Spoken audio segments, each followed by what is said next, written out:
चलिए सभी लोग आ गए। तो देखिए अब तक क्या हुआ है कि वो करंट फ्लो करके सी से डी में जा चुका है, ठीक है। अच्छा, तब तक ए वाला क्या हो गया, ए वाला तो पोलराइज्ड हो गया, हाइपर पोलराइज्ड से, ठीक है। अच्छा, तब तक बी वाला क्या हुआ होगा, बी वाला हो गया होगा हाइपर पोलराइज्ड, बी वाला हाइपर पोलराइज्ड हो गया होगा, बी वाला हाइपर पोलराइज्ड हो गया। लो, हाँ, बी वाला हाइपर पोलराइज्ड हो गया। अब बताओ ज्योति, क्या डी पॉइंट पर जब पॉजिटिव चार्ज का जमावड़ा हुआ डी पॉइंट पर, तो क्या यहाँ पे भी चार्ज सॉरी करंट क्रिएट हुआ होगा, बोलो। Yes sir. तो करंट कहां से कहां मूव करेगा, डी से, डी से, ये पॉजिटिव से डी से ई की तरफ, डी से ई की तरफ अंदर में, डी से ई की तरफ अंदर में, और बाहर की तरफ, बाहर में ई से डी की तरफ। बाहर में ई से डी की तरफ। अब सोच समझ के बताना ज्योति। तब तक अगला अगला डायग्राम मैंने नहीं बनाया है, ठीक है। मैं अगर A B C D segment को ही मान के चलूं तो बताओ, अगर अगला डायग्राम मैं बनाता तो अगर डी से ई में जाएगा क्या करंट, करंट। तो इलेक्ट्रॉन किधर से किधर गया होगा, इलेक्ट्रॉन ये डी से ई में जाएगा तो ई से डी में गया होगा। ई से डी में गया होगा, तो ई वाला पॉजिटिव हो जाएगा कि नहीं हो जाएगा, यस सर। अंदर से। और अंदर से और ई वाला बाहर डी से, वाला बाहर डी से वाला डी वाला पॉजिटिव। डी वाला डी वाला अंदर से नेगेटिव, और ई वाला हो जाएगा पॉजिटिव। बाहर में पॉजिटिव हो सीन इसका जाएगा। जस्ट अपोजिट होगा। चलिए माइक बंद कीजिए। सभी लोग समझ चुके हैं कि सीन क्या है। आप एक बात गौर कर पा रहे हैं, जो यहाँ पे करंट बनाना, यहाँ पे जो करंट बनाना, वो करंट फाइनली यहां तक पहुंच जाएगा। कितना को समझ में आ रहा है, हाँ सर पहुंच जाएगा। जो करंट यहां पर बना ना एक्सेस सोडियम इन्फ्लक्स से, वो करंट अपना सर्किट कंप्लीट करने के चक्कर में पूरी एक्सोलीमा का जो डिस्टेंस है ट्रेवल कर लेगा। और वो ट्रेवल करेगा किस फॉर्म में, इलेक्ट्रोकेमिकल वेव के फॉर्म में। इलेक्ट्रोकेमिकल क्यों बोला, क्योंकि करंट के फॉर्म में ट्रेवल करेगा। केमिकल क्यों बोला, आयन, आयन मतलब केमिकल, केमिकल के मूवमेंट की वजह से एक वेव जनरेट हुई, इलेक्ट्रिक वेव, और वो इस एक्सोन हिलॉक से टीलोडेंड्रिया तक पहुंच जाएगी। और टीलोडेंड्रिया पर पहुंचने के बाद क्या होगा, इसकी चर्चा करेंगे हम नेक्स्ट क्लास में। वहां जाके न्यूरोट्रांसमीटर के बैग को फाड़ देगी ये करंट, कैसे, उसकी चर्चा हम नेक्स्ट क्लास में करेंगे। लेकिन बोलिए, क्या अभी आपको ये समझ में आया कि एक्सोन हिलॉक पर जो करंट बना, वही करंट प्रोपेगेट होते होते सर्किट कंप्लीट करते करते फाइनली टीलोडेंड्रिया तक चला गया। और यही करंट जो इस वेव के फॉर्म में गया है, इसी को बोलते हैं एक्शन पोटेंशियल। बेसिकली वो एक्शन पोटेंशियल बना कहां था, एक्सोन हिलॉक पर। बेसिकली इसी को कहते हैं नर्व इंपल्स। तो बोलिए कितनों को समझ में आ गया कि sir action potential axon hillock पर बनता है और टीलोडेंड्रिया तक ट्रैवल करता है। क्लियर। चलिए, तो ये था आपका क्या, कंडक्शन ऑफ न्यूरॉन। क्या था बच्चे, conduction of neuron, sorry conduction of nerve impulse. क्या था, कंडक्शन ऑफ नर्व इंपल्स। हाँ बोलिए। सर एक नर्व में सर ऐसे ही होता है क्या कि पार्ट पार्ट में कोई रिपोलराइज ऐसे ही होता रहता है, है तो हाँ कोई हाँ ऐसे ही होता है, ऐसे ही होता है। अब समझिएगा, अभी बीच में मत बोलिए, और भी बातें हैं।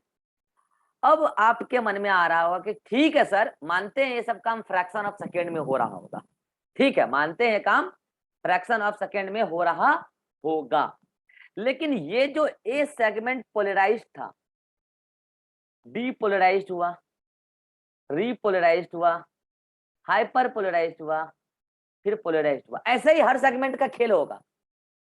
पोलराइज्ड था, डीपोलराइज्ड हुआ, रीपोलराइज्ड होगा, हाइपर पोलराइज्ड होगा, तब जाके पोलराइज्ड होगा। तो बताइए, स्टिमुलस रिसीव कौन करता है, डेंड्राइट्स भेजता किसको, डेंड्रॉन को। डेंड्रॉन स्टिमुलस किसको भेजता है, एक्सोन हिलॉक को। किस फॉर्म में, ग्रेडेड पोटेंशियल का फॉर्म में। तो मुझे बताइए, एक्सोन हिलॉक के लिए स्टिमुलस क्या हुआ, एक्सोन हिलॉक के लिए स्टिमुलस हुआ ग्रेडेड पोटेंशियल, लेकिन रेस्ट ऑफ लेंथ ऑफ एक्सोलीमा के लिए स्टिमुलस क्या हुआ, एक्शन पोटेंशियल, जो बना कहां, इस एक्सोन हिलॉक पर। वही करंट, यहाँ क्या बना, करंट, एक्शन पोटेंशियल वही है। वो जब आगे गया तो वहां पर क्या हो गया, वो जब आगे गया पॉजिटिव चार्ज एक्सेस हो गया, तो वहां पे अगेन क्या बना, एक्शन पोटेंशियल। फिर वो आगे गया, कुल मिला के आगे रेस्ट ऑफ न्यूरॉन के लिए स्टिमुलस का काम कौन करेगी, एक्शन पोटेंशियल। जबकि एक्सॉन हिलॉक के लिए स्टिमुलस का काम कौन करेगी, graded potential.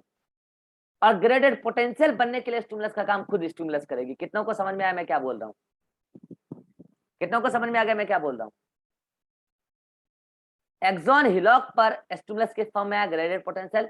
Graded potential stimulus से बना था, बाकी रेस्ट ऑफ न्यूरॉन पर वही एक्शन पोटेंशियल ट्रेवल करके लास्ट टीलोडेंड्रिया तक चले जाएगी। ठीक है, अब आपके मन में आ रहा होगा सर एक बात बताइए, ये सारा काम फ्रैक्शन ऑफ सेकेंड में हुआ है, सच बात है, लेकिन सर ए सेगमेंट को पोलराइज से डीपोलराइज, डीपोलराइज से रीपोलराइज होने में समय तो लगा होगा ना सर, अरे समय तो लगा होगा ना सर। सर उस समय यदि स्टिमुलस दें इसको, किसको, डेंड्राइट्स को, जब ये डीपोलराइज है ए सेगमेंट, उस टाइम स्टिमुलस दें तो क्या स्टिमुलस रिसीव कर लेगी वो, आपको क्या लगता है, सभी लोग बताइए। उस दौरान अगर स्टिमुलस दें तो क्या वो स्टिमुलस रिसीव कर लेगी, बोलिए। सर बोले। हाँ बोलो, नहीं सब चैट में बोलो ना, यस और नो। नो सर, आप एक एग्जाम्पल बताए थे वही। अरे सीधा बोलो ना यहाँ पे यस और नो चैट में।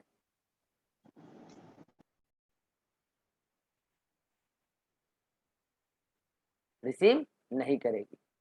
अब आप बोलिए क्यों, मैं आपको एक बार बताऊं, जो एक्शन पोटेंशियल यहाँ बना है ना, सुनेगा सभी लोग ध्यान से, अभी तक सुनिए, जो एक्शन पोटेंशियल यहाँ बना है ना, कहाँ, एक्सॉन न्यूरॉन पर, वो एक्शन पोटेंशियल जब तक टीलोडेंड्रिया तक नहीं पहुंच जाएगी और पूरी की पूरी न्यूरीलीमा अगेन पोलराइज नहीं हो जाएगी, अगेन पूरा का पूरा अगेन पोलराइज हो जाए।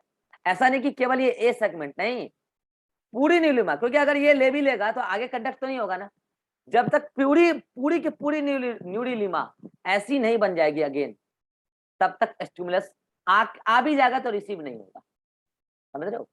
तब अरे बीच में मत बोलो भाई, रुक जाओ ना, पढ़ाने दो ना, लास्ट में बोलना, हम डाउट खुद पूछते हैं यार, बीच में बोलने लगते हैं। सुने था, लैग कर गया था तो वो अलग बात है, ठीक है। हाँ, जब तक ये एक्शन पोटेंशियल लास्ट टीलोडेंड्रिया तक नहीं पहुंच जाएगा, तब तक ये डेंड्राइट्स स्टिमुलस लेगा ही नहीं। अगर ले भी लेता है, ग्रेडेड पोटेंशियल डेंड्रॉन बना भी लेता है, एक्सॉन हिलॉक उसको रिसीव नहीं करेगा। अगर एक्सॉन हिलॉक ये वाला रिसीव कर भी लेता है तो आगे कंडक्ट नहीं होगा यहाँ के बाद। इसका मतलब कुल मिलाकर आप ये समझो, जब तक न्यूरॉन एक बार स्टिमुलस लेके उस पूरी स्टिमुलस को एक्शन पोटेंशियल बना के आगे दूसरे न्यूरॉन को ना भेजते या किसी पार्ट को ना भेजते आगे टीलोडेंड्रिया के बाद, तब तक स्टिमुलस रिसीव नहीं होता। और वो स्टिमुलस रिसीव केवल डेंड्राइट्स ही करता है, एक्सॉन तो कभी करता भी नहीं है, तब तक वो रिसीव नहीं करता है। और तब तक का ड्यूरेशन, कब तक का ड्यूरेशन, जब तक एक न्यूरॉन स्टिमुलस रिसीव नहीं करेगा, कब तक, जब तक वो अगेन रिपोलराइज ना हो जाए, तब तक का ड्यूरेशन, दैट मीन्स यहां से लेके यहां तक का ड्यूरेशन कहलाता है रेफ्रैक्टरी पीरियड। क्या कहलाता है, रेफ्रैक्टरी पीरियड, रेफ्रैक्टरी पीरियड कहलाता है। अब मुझे बताएगा अतीक, जिस ऑर्गेनिज्म के न्यूरॉन के अंदर रेफ्रैक्टरी पीरियड कम होगा, वो ऑर्गेनिज्म का रेस्पॉन्स फास्ट होगा या स्लो होगा, फास्ट होगा। सभी लोग बताइए चैट में। जिस ऑर्गेनिज्म के न्यूरॉन का, या फिर एक ही ऑर्गेनिज्म के अंदर जिस न्यूरॉन का रेफ्रैक्टरी पीरियड कम होगा, उसका रेस्पॉन्स फास्ट होगा या स्लो होगा, फास्ट होगा। अब बात क्यों, इसका मतलब बहुत कम समय में न्यूरीलीमा ने, न्यूरीलीमा नहीं एक्सोलीमा ने, बहुत कम समय में एक्सोलीमा ने अपने पोलराइज्ड स्टेट को गेन कर दिया, बहुत कम समय में। इसका मतलब फास्ट कंडक्शन हुआ है, लास्ट पहुंच गया होगा जल्दी से वो इम्पल्स, यही था नर्व इम्पल्स कंडक्शन, यही था नर्व इम्पल्स कंडक्शन।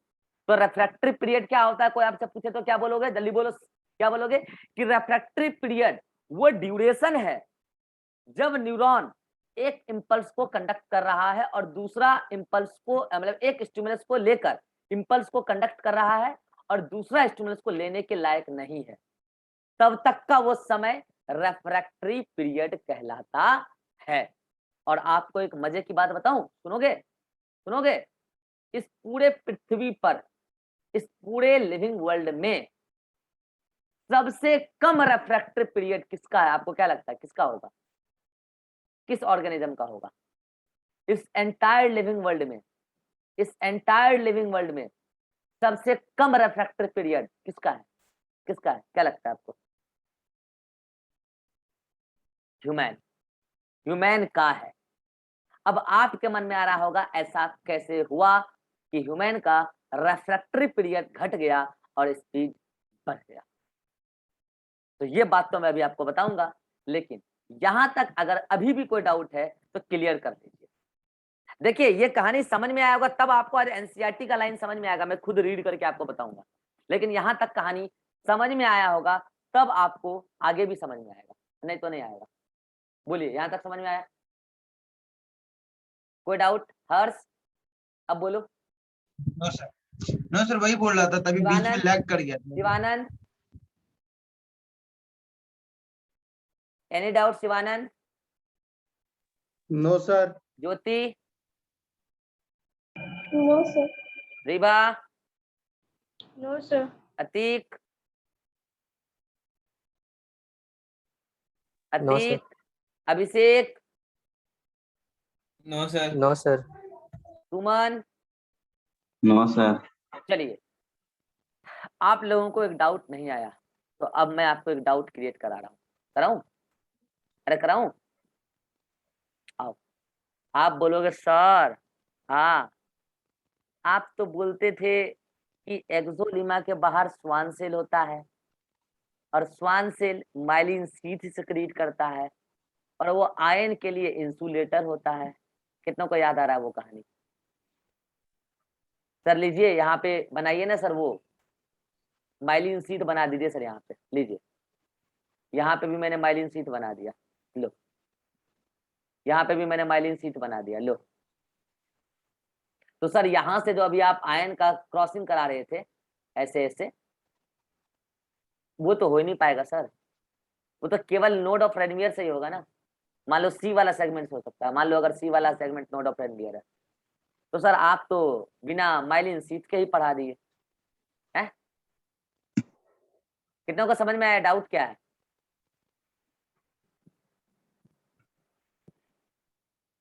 समझ में आ गया? तो बेसिकली मैंने अभी आपको पढ़ाया है कंडक्शन ऑफ नर्व इंपल्स या action potential through non myelinated neuron, through non myelinated neuron, through non myelinated neuron. Non myelinated neuron जिसमें माइलिन शीथ नहीं होता है, कोई बताएगा माइलिन शीथ कहाँ नहीं होता? कहानी याद आया? जहां शॉर्ट कंडक्शन कराना है, शॉर्ट डिस्टेंस कंडक्शन, वहां माइलिन शीथ नहीं होता। स्वान सेल हो सकता है, माइलिन शीथ नहीं होता। सीएनएस के न्यूरॉन में माइलिन शीथ नहीं होता जनरली, ठीक है। तो वहां पर क्या है कि सॉरी, जहां शॉर्ट कंडक्शन कराना है वहां पर माइलिन शीथ नहीं होता। इसके अलावा एएनएस में ही तो जहां पे शॉर्ट डिस्टेंस है वहां पे माइलिन शीथ नहीं होता। तो कुल मिला के ये जो मैंने आपको न्यूरीलिमा यहाँ पे बना के दिखाया है ना, यही आपके एनसीईआरटी में भी है, यही आपके एनसीईआरटी में भी है। ये जो मैंने आपको बना के दिखाया है ये बेसिकली किसका है? नॉन माइलिनेटेड न्यूरॉन का है। अभी मैंने आपको माइलिनेटेड न्यूरॉन का पढ़ाया ही नहीं है, अब पढ़ाएंगे माइलिनेटेड न्यूरॉन का। यहां तक अगर किसी को कोई दिक्कत है तो आप बेहिचक बोल सकते हैं। ज्योति और रिभा, ज्योति और रिभा, तुम लोग का Yes, केमिस्ट्री का क्लास कितने बजे है? वही 2:30 बजे से स्टार्ट हो जाता है। एक्चुअल में बताइए आप लोगों का क्लास कितने बजे होता है? सर 2:20 के बाद कभी भी हो सकता है। 2:20 के बाद कभी भी। और आप लोगों का केमिस्ट्री का क्लास डेली होता है या अल्टरनेट में? डेली। अच्छा डेली है, संडे छोड़ के। यस। चलिए मेरे पास अभी आधा घंटा समय है, मैं चाह रहा हूँ कि मैं आपके सामने ही एनसीईआरटी को एक्सप्लेन करूँ ताकि आप बाद में मेरे से डाउट ना पूछो। तो मैं बस जस्ट 1 मिनट में पीडीएफ अपलोड कर लेता हूँ, ठीक है? यहाँ तक स्क्रीनशॉट ले लीजिए अगर आपको लेना है तो, और किसी भी प्रकार का कोई डाउट है तो आप पूछ सकते हैं,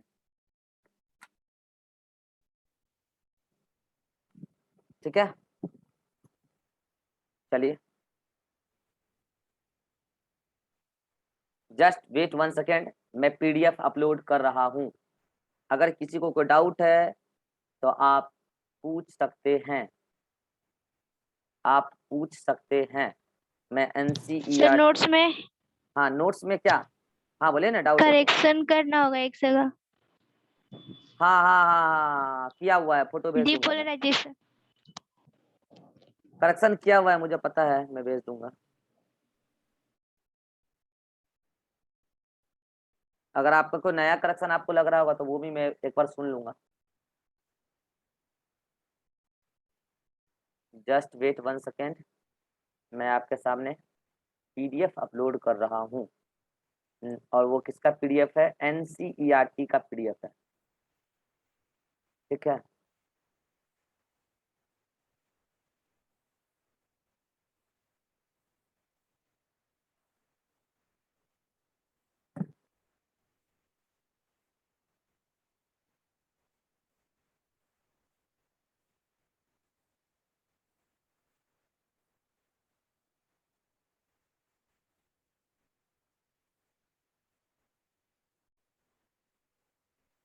कुछ नहीं होता भाई नैरो इम्पल्स कंडक्शन में, बस आप ये समझो कि जो एक्शन पोटेंशियल बनता है एक्सॉन हिलॉक पर बनता है, उसके बाद करंट अपना सर्किट कंप्लीट करने के चक्कर में वहां तक पहुंच जाता है। अच्छा मैंने आपको जो, अच्छा कितने लोग ये समझ पा रहे हैं कि सर आप जो नर्व इम्पल्स जनरेशन का मैकेनिज्म पढ़ाए वो केवल और केवल कहां पर वैलिड था? एक्सॉन हिलॉक पर, एक्सॉन हिलॉक पर वो वैलिड था, बाकी तो आगे कंडक्शन हुआ है सर, आगे तो कंडक्शन हुआ है उसका। लेकिन एक बात जानिएगा, ऐसा नहीं है कि ये जो मैंने मैकेनिज्म का जो कंसेप्ट पढ़ाया वो उसके लिए जो डायग्राम बनाया वो डायग्राम केवल और केवल एक्सॉन हिलॉक पर होता है, वो डायग्राम पूरी न्यूरिलेमा पर होता है। वो जो मतलब channel, VGC, open ion channel, voltage gated channel या पंप, वो तो पूरी की पूरी न्यूरिलीमा पर होता है, सॉरी एक्सोलीमा पर। लेकिन जो एक्शन पोटेंशियल बनने का मैकेनिज्म मैंने पढ़ाया है वो बनता कहां है? एक्शन पोटेंशियल केवल और केवल कहां बनता है? आपके एक्सॉन हिलॉक वाले पार्ट में। क्या हुआ, एनसीईआरटी आया नहीं भाई? अच्छा डाउनलोड हो गया, उसको इधर खोलेंगे तब ना आएगा।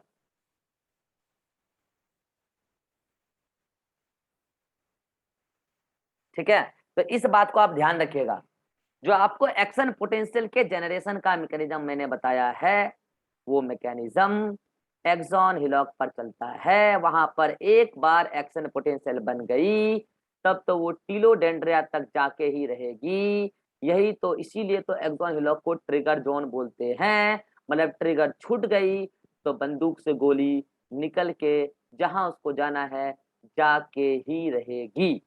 लेकिन अगर ट्रिगर तरीके से नहीं दबाया तो बंदूक से गोली नहीं निकलेगी। ट्रिगर आपने जोर से दबाया तो भी गोली उसी स्पीड से निकलेगी जिस स्पीड से उसको निकलना है। तो ऐसा बिल्कुल ना सोचें कि ट्रिगर जोर से दबाएंगे तो वो मूर्खा लोग है जो गोली मारेगा जोर से।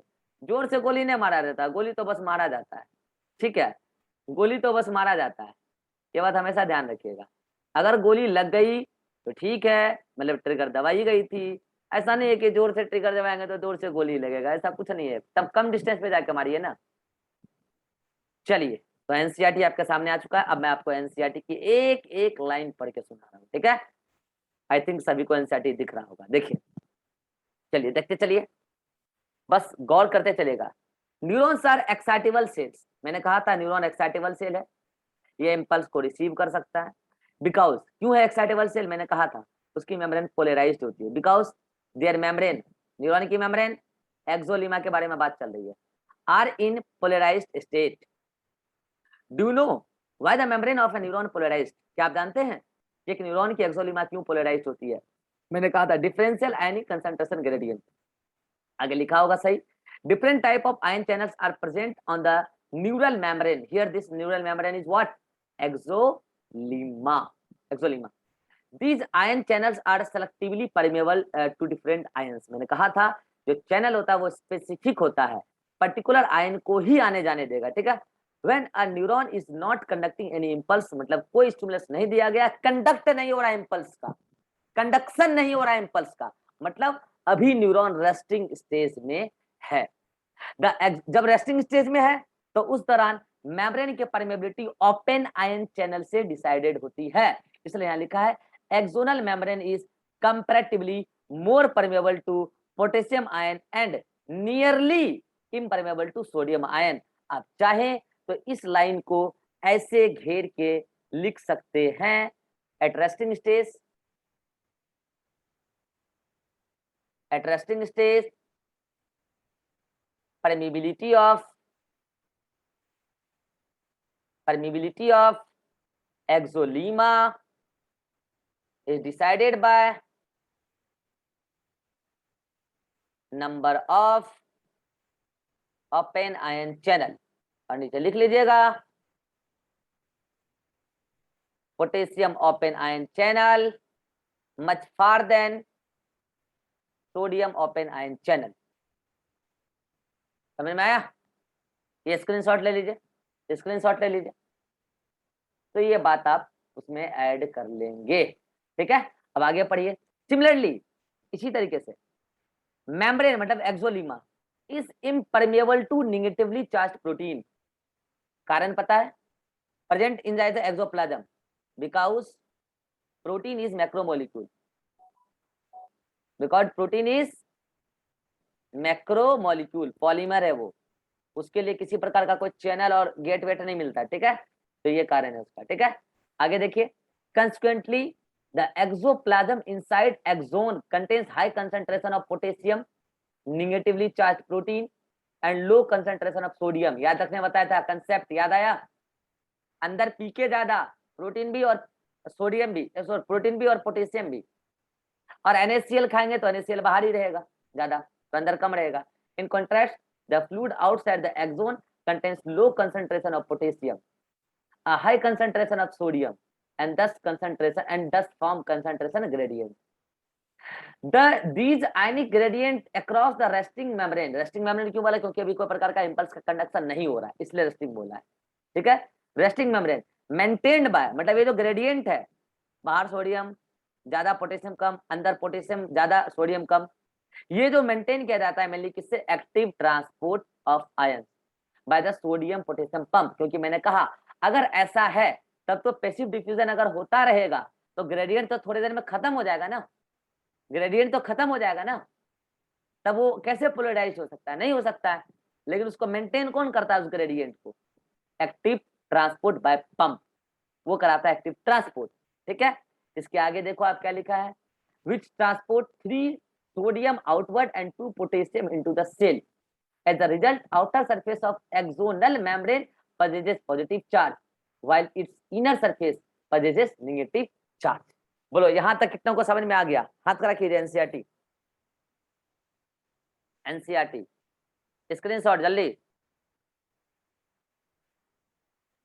अब आगे देखिए क्या लिखा है,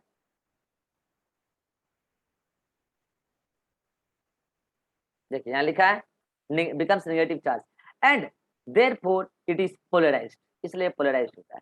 The electrical potential difference, underline कर लीजिए इस बात को, potential difference not potential, the electrical potential difference across the resting membrane, जिस टाइम कोई कंडक्शन नहीं हो रहा, पूरी की पूरी मेम्ब्रेन पोलराइज्ड है, बाहर से पॉजिटिव अंदर से नेगेटिव, उस दौरान जो पोटेंशियल डिफरेंस होता है उसी को बोल देते हैं रेस्टिंग पोटेंशियल या रेस्टिंग मेम्ब्रेन पोटेंशियल।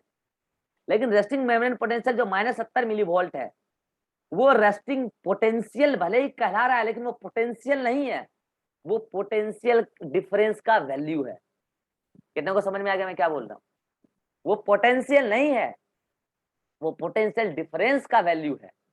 ठीक है, अब आगे देखिए, यहां तक तो आप पढ़ ही चुके होंगे पहले। अब आगे देखिए, कंडक्शन वाली बातें आ गई। ठीक है, तो अब मैं इसको थोड़ा सा शॉर्ट करता हूं और आपको दिखाता हूं। सभी को दिख रहा है डायग्राम और एनसीईआरटी सभी को दिख रहा है ना जी? लेटर ज्यादा छोटा तो नहीं हो गया ना? चलिए, तो दिख रहा है। चलिए, अब देखिए यहाँ क्या लिखा है, यू माइट बी क्यूरियस, मतलब आप इच्छुक होंगे, to know about mechanism of generation of nerve impulse, कि आखिर ये जनरेट कैसे होता है, and its conduction along an axon, और ये पूरी एक्सॉन में कैसे कंडक्ट होता है, आप इसको जानने के लिए बड़े इच्छुक होंगे। क्या आप इच्छुक हैं? तो सुनिए, when a stimulus is applied at site A, eight a site in figure point A. पहले आइए मैं इस फिगर को समझा दूं। ये पूरी की पूरी एक एक्सोलीमा है, वही एक्सोलीमा को आगे फिर दिखाया गया है, और ये वाला साइड जो है, ये वाला साइड, ये क्या है आपका एक्सॉन हिलॉक है। ठीक है, तो ये वो दिखाया गया है यहाँ पे। ठीक है, अब यहाँ देखिए क्या लिखा है, diagrammatic representation of impulse conduction through an axon, point A से बी कैसे गया, वही वो दिखाना चाह रहा है। तो क्या बोला है, स्टिमुलस दिया ए पॉइंट पे, लो ए पॉइंट पे स्टिमुलस दिया, और स्टिमुलस देने की वजह से क्या होगा आपको समझ में आ चुका होगा, सोडियम का इन्फ्लक्स होगा। सोडियम का इन्फ्लक्स होगा, एरो देखो अंदर जा रहा है सोडियम, और अंदर जाने के बाद पॉजिटिव चार्ज हुआ। बच्चे समझते हैं कि यहाँ पहले से पॉजिटिव चार्ज है, अरे नहीं रे भोटो, सोडियम आ गया ना, आया हुआ दिखा दिया ना, सोडियम आ गया ना, इसलिए यहाँ पॉजिटिव चार्ज हो गया। अच्छा बताओ, बाकी के रेस्ट ऑफ मेम्ब्रेन कैसे हैं, पोलराइज्ड है। जैसे बगल वाला देख लो, बी सेगमेंट, अगर मैं इसको बी मानूं यहाँ से लेके यहाँ तक, अंदर से कैसे नेगेटिव है। अच्छा ये सब क्या है, ये सब क्या है, ये सब चैनल है, दिखा दिया चैनल थोड़ा बहुत। कितने को डायग्राम समझ में आ रहा है, कीजिए। ठीक है, तो क्या बोला कि जब स्टिमुलस दिया तो सोडियम का इन्फ्लक्स होगा, लिखा होगा when stimulus applied at a site that is point A on polarised membrane, जब मेम्ब्रेन पोलराइज था, मतलब जब मेम्ब्रेन अंदर से यहाँ पे नेगेटिव था ना, तब स्टिमुलस दिया है। ठीक है, ऑन पोलराइज्ड मेम्ब्रेन, कहाँ गया polarized membrane, the membrane at site A, site A पर, साइट ए कहां से कहां है भाई जल्दी बोलो, साइट ए कहां से कहां है, यहां से यहां तक है। At site A becomes freely permeable to sodium, क्यों, आप चाहें तो यहां लाइन ऐड कर सकते हैं, ड्यू टू ओपनिंग ऑफ, बोलो बोलो, sodium VGC at low voltage, low voltage पर ही उसके लिए स्टिमुलस आता है। ठीक है, तो लो वोल्टेज पर खुल गया, सोडियम के लिए बहुत ज्यादा परमेबल हो गया। This leads to rapid influx of sodium. इसके बाद क्या आता है, फॉलोड बाय, यानी कि इस पूरी प्रक्रिया को कौन फॉलो करेगा, रिवर्सल ऑफ पोलैरिटी। मतलब आप यहां से समझ रहे हैं, एनसीईआरटी से ही सवाल बनाऊंगा मैं, और आपको लगेगा कि बाहर से है। मैं बोलूंगा, सभी लोग जवाब दीजिए। मैं यहाँ पे 2 स्टेटमेंट बोल रहा हूँ, ए और बी, बस ए और बी में आंसर दे दीजिएगा। 2 स्टेटमेंट बोल रहा हूँ, सोडियम इन्फ्लक्स की वजह से डीपोलराइजेशन होता है, स्टेटमेंट ए। डीपोलराइजेशन की वजह से सोडियम इन्फ्लक्स होता है, स्टेटमेंट बी। कौन ट्रू है, सोडियम इन्फ्लक्स की वजह से डीपोलराइजेशन होता है, स्टेटमेंट ए, और डीपोलराइजेशन की वजह से सोडियम इन्फ्लक्स होता है, स्टेटमेंट बी। कौन ट्रू है, सभी को लग रहा है ए स्टेटमेंट, ए इज ट्रू, क्योंकि सोडियम आया तब क्या हुआ, डीपोलराइजेशन। तो वही यहाँ पे लिखा है, ये लाइन देख रहे हो, rapid influx of sodium followed by, यानी कि पहले क्या हुआ, rapid influx of sodium, then reversal of polarity at site, at that site, मतलब ए पर क्या हो गया, डीपोलराइजेशन तब हुआ। तो इसी लाइन को मैं घुमा के ऐसे बोलूंगा कि पहले हुआ क्या, सोडियम इन्फ्लक्स, तब हुआ डीपोलराइजेशन, मतलब सोडियम इन्फ्लक्स की वजह से डीपोलराइजेशन हुआ, ऐसा नहीं कि डीपोलराइजेशन की वजह से सोडियम इन्फ्लक्स हो रहा है। इसको कहते हैं बेटा एनसीईआरटी पढ़ाना है ना, वो नहीं होता है एनसीईआरटी क्रैश कोर्स, बाद में कोर्स से क्रैश। एनसीईआरटी की एक एक लाइन पढ़ाने के लिए ना हम लोगों को ना घिसना पड़ा है, हम लोग अपने आप को, तब जाके एनसीईआरटी पढ़ा रहा हूँ आज। ऐसा नहीं होता एनसीईआरटी एनसीईआरटी एनसीईआरटी, एन नहीं पता एनसीईआरटी पर आने है। इधर देखो इधर, that is the outer surface of membrane becomes negatively charge. Depolarisation में ये होगा ना, पोलैरिटी रिवर्स हो जाएगा, ठीक है। Negative charge and the inner side becomes positively charge. Depolarization at side A हुआ है अभी, एट साइड ए हुआ है। अब देखो क्या होगा, the polarity of membrane at side A is thus reverse, hence depolarised, मतलब हो गया डीपोलराइज्ड हो गया, ठीक है, पोलैरिटी रिवर्स हो गया। The electrical potential difference across the plasma membrane at side A is called action potential. जो पोलैरिटी रिवर्स हुई तो वहां पर अब क्या हो गया होगा, पोटेंशियल डिफरेंस भी चेंज हो गया होगा। क्या हो गया होगा, +30 से +45 का कुछ भी हो सकता है, उसी को आप बोलोगे एक्शन पोटेंशियल। उसी को स्पाइक भी कहते हैं, उसी को ओवरशूट भी कहते हैं, उसी को ओवरशूट भी कहते हैं, ठीक है। तो which is in fact term as nerve impulse, उसी को नर्व इंपल्स भी कहते हैं। अरे बोलो कितनों को समझ में आ गया। अब आगे देखो, आगे देखो, आगे आगे आगे, अभी कहानी खत्म नहीं हुई है। आगे देखो, समय कितना है इस मीटिंग में, 6 मिनट है, हो जाएगा, ठीक है। Nerve impulse at site immediately ahead, इसका मतलब क्या समझे आप, उसके जस्ट आगे बी वाला, अभी अंदर से नेगेटिव है ना, तो उसी के बारे में बोल रहा है। एट साइट इमीडिएटली अहेड, कहाँ गया, at site immediately ahead, axon मतलब कि फिगर में साइड बी बगल वाला, membrane has positive charge on outer surface and negative charge on inner surface. मतलब आप लिख सकते हैं दैट इज पोलराइज्ड, मतलब बी वाला पोलराइज्ड है अभी, that is polarised now. As a result, इसी वजह से, क्योंकि वो पोलराइज्ड है, अंदर से नेगेटिव है, और जो उसका जस्ट बगल वाला ए अभी अंदर से पॉजिटिव हो गया। As a result current flows, current बहता है ऑन द इनर सरफेस, अंदर की तरफ, from side A to B, अंदर की तरफ करंट ए टू बी चला जाएगा। On the outer surface current flows from B to A, समझाया अभी, to complete the current circuit of current flow. Current अपना सर्किट कंप्लीट करने के लिए ऐसा फ्लो करता है, क्योंकि करंट फ्लो करता है पॉजिटिव आयन के मूवमेंट के डायरेक्शन में और इलेक्ट्रॉन के मूवमेंट के अपोजिट डायरेक्शन में। बेसिकली करंट तो बनता है इलेक्ट्रॉन के फ्लो से ही, आप पढ़ते हो, ठीक है। तो ये हो गया, ठीक है। अब देखो यहाँ क्या लिखा है, hence polarity at the site is reverse, उस साइड पर बी के जगह भी पोलैरिटी अब रिवर्स हो जाएगा। And action potential is generated at side B, जो ए पर बनाता है एक्शन पोटेंशियल, अब वो एक्शन पोटेंशियल कहाँ गया, बी पर आ गया। 10 इंपल्स मतलब action potential generated at side A, generate तो कहाँ हुआ था, ए पर, अराइव्स एट साइड बी, कहाँ पहुंच चुका है, बी पर पहुंच चुका है। The sequence is repeated along the length of axon, वही रिपीट होते रहेगा आगे, and consequently the impulse is conducted, और आगे इंपल्स जाता रहेगा। अब ये लाइन को गौर कीजिए, ये लाइन प्राइस डालिए 1 करोड़, प्राइस 1 करोड़, 1 करोड़ रुपए की लाइन है। लाइन क्या है सुनिए, the rise in stimulus induced permeability to sodium, इस लाइन का मतलब समझ रहे हैं, इस लाइन का मतलब समझिए, rise in stimulus induced permeability of sodium. Stimulus देने के बाद, इधर सुनिए सभी लोग, बाद में पूछना मत, नहीं बताऊंगा। स्टिमुलस देने के बाद सोडियम की परमेबिलिटी बढ़ गई, स्टिमुलस देने के बाद मतलब रेस्टिंग स्टेज के दौरान नहीं, रेस्टिंग स्टेज के दौरान स्टिमुलस दिए तब सोडियम की परमेबिलिटी बढ़ गई, लेकिन ये ज्यादा समय तक नहीं रहता, क्योंकि उसी जगह पर जहां पर एक्शन पोटेंशियल बना है करंट तो आगे बढ़ जाएगा, लेकिन ये सोडियम की परमेबिलिटी ज्यादा देर तक नहीं रहती, क्योंकि जैसे ही हाई वोल्टेज होगा अंदर में पोटेशियम वेजिसी खुल जाएगा। तो आगे देखिए क्या लिखा है, इज एक्सट्रीमली शॉर्ट लिव्ड, ज्यादा समय तक ये नहीं रहता सोडियम की permeability. It is quickly followed by a rise in permeability to potassium, और यहाँ पे आप लिख सकते हैं कैसे, बाय ओपनिंग ऑफ, आप चाहे तो है लिख लो, by opening of potassium VGC at high voltage, at high voltage within a fraction of second potassium diffuses out, potassium VGC खुलेगा, पोटेशियम बाहर जाना स्टार्ट हो जाएगा outside, and the membrane restores the resting potential of the membrane at site of excitation, मतलब A side पर देखो current बना, current चला गया, उससे भी नेगेटिव हुआ A, पोटेशियम VGC भी खुल गया ना तुरंत उसी दौरान जब वहां पॉजिटिव था अंदर में, तो उससे भी पोटेशियम बाहर जाने लगा। तो कुल मिला के यही है restoration of resting membrane potential. तो दोबारा वो रिस्टोर कर लेगा कहां पर, जहां एक्शन पोटेंशियल बना था, restores restores the resting potential of membrane at the site of excitation and fibers, nerve fiber आप जान ही रहो, and the fibers becomes one more responsive to further stimulus.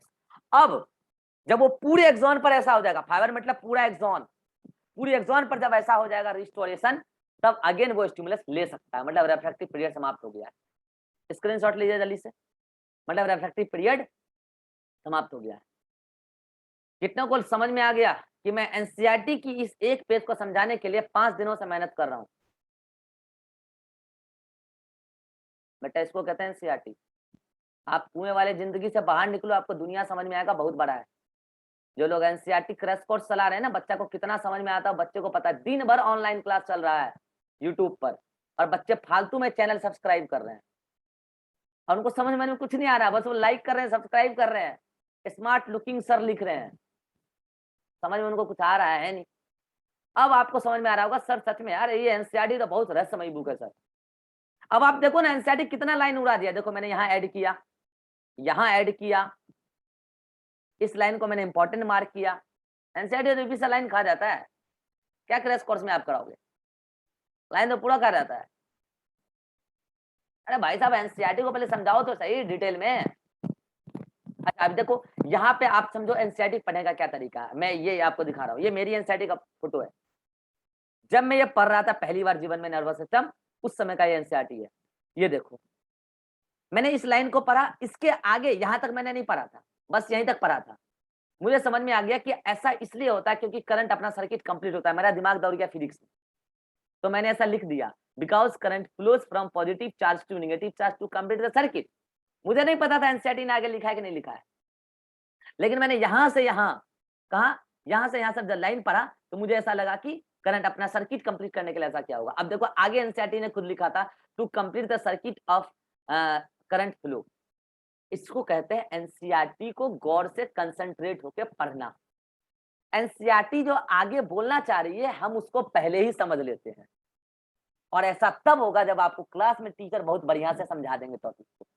NCERT जब आप रीड करोगे तो आप एनसीईआरटी के आगे आगे चलोगे और एनसीईआरटी आपके पीछे पीछे चलेगा। समझ में आ रहा है? चलिए इस मीटिंग का समय कम है, अगले मीटिंग में मिलते हैं, ठीक है? अगले मीटिंग में 10 मिनट क्लास लेंगे और बात, अगले मीटिंग में मिलते हैं तुरंत।